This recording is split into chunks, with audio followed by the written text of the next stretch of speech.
তামিম ইকবাল দলে নেই অনেক দিন ধরেই। গেল বছরের ২৩ সেপ্টেম্বর নিউজিল্যান্ডের বিপক্ষে খেলেছিলেন শেষ ওয়ানডেটা। এরপর থেকে তিনি নানা কারণে দলে ফেরেননি। তবে আগামী বছর চ্যাম্পিয়ন্স ট্রফিকে সামনে রেখে তাকে ফেরানোর একটা গুঞ্জন শুরু হয়েছে আবারও। এবার বিসিবি সভাপতি নাজমুল হাসান পাপন নিজেই জানালেন তামিম ফিরে আসুক দলে, এমনটা চান তিনিও। আগামী বছরের ফেব্রুয়ারিতে পাকিস্তানের মাটিতে বসবে সেরা ৮ দলের এই আসর। এই আসরে অনেকেরই শেষ টুর্নামেন্ট হয়ে যেতে পারে।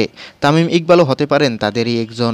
তার ফেরার বিষয়ে তার সঙ্গে বোর্ড সভাপতি ও বর্তমান ক্রীড়ামন্ত্রী পাপনের আলাপ হওয়ার কথা অনেক আগেই, কিন্তু নানা ব্যস্ততায় তা আর হয়ে ওঠেনি জানান পাপন। পাপনের কথা, তামিমের বিষয়টা এখন পর্যন্ত আমি কিছু বলতে পারছি না, যতক্ষণ পর্যন্ত ওর সাথে আমার আলোচনাটা না হয়।